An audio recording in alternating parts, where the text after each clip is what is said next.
জুলাই অভ্যুত্থানের অর্জন কোনো ব্যক্তি বা দলের নয়, এ অর্জন পুরো দেশের মানুষের। তাই যারা জীবন দিয়েছে, নির্যাতনের শিকার হয়েছে, ত্যাগ স্বীকার করেছে, তাদের মূল্যায়ন করা হবে। এসবের জন্য অপরাধী প্রত্যেককে অবশ্যই বিচারের মুখোমুখি হতে হবে, এমনটা বলেছেন প্রধানমন্ত্রী তারেক রহমান। তবে প্রতিশোধ নয়, সবাইকে সাথে নিয়ে একসাথে দেশ গড়ার অঙ্গীকার করেন প্রধানমন্ত্রী। জুলাই ২৪-এর শহীদ পরিবার সোসাইটি এবং আমরা জুলাই যোদ্ধা কেন্দ্রীয় নির্বাহী কমিটির আয়োজনে জুলাই জাতীয় সম্মেলনে যোগদান সারা দেশ থেকে আসা নিহত জুলাই শহীদ পরিবারের সদস্য এবং আহতরা। অনুষ্ঠানে স্বরাষ্ট্রমন্ত্রী, আইনমন্ত্রী, মুক্তিযুদ্ধ বিষয়ক প্রতিমন্ত্রী ও জাতীয় সংসদের চিফ হুইপ সহ বেশ কয়েকজন শহীদ পরিবারের সদস্যরা এবং বেশ কয়েকজন আহত জুলাই যোদ্ধা বক্তব্য রাখেন। প্রধান অতিথির বক্তব্যে প্রধানমন্ত্রী বলেন, জুলাই যোদ্ধাদের রাষ্ট্রীয় মূল্যায়ন প্রাপ্য। হত্যা, নির্যাতন ও ত্যাগ স্বীকার করা প্রত্যেককেই মূল্যায়ন করা হবে। রাষ্ট্র, দেশ তার যথাসাধ্য দিয়ে আপনাদেরকে মূল্যায়নের চেষ্টা করবে।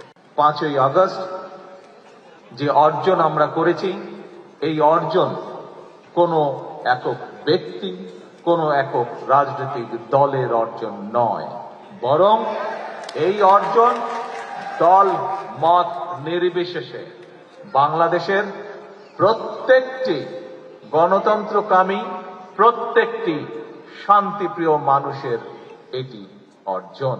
তবে তিনি বলেন, প্রতিশোধ নয়, সবাইকে ঐক্যবদ্ধভাবে দেশকে এগিয়ে নিয়ে যেতে হবে।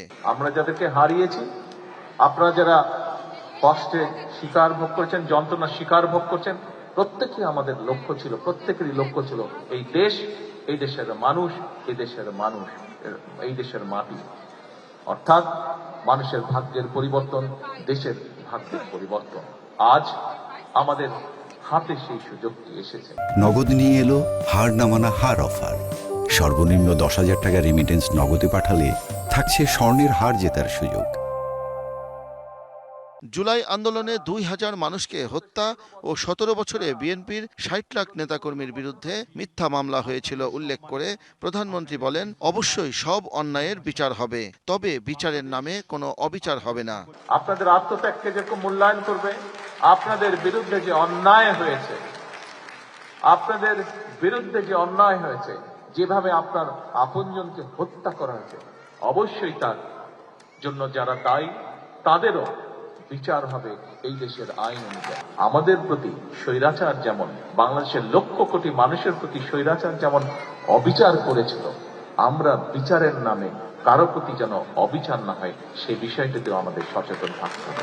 সম্মেলনে জুলাই যোদ্ধাদের হাতে স্মারক ক্রেস্ট তুলে দেন প্রধানমন্ত্রী। আসবেন শহীদ সেলিমের শাহ ইমন, ডিবিসি নিউজ, ঢাকা।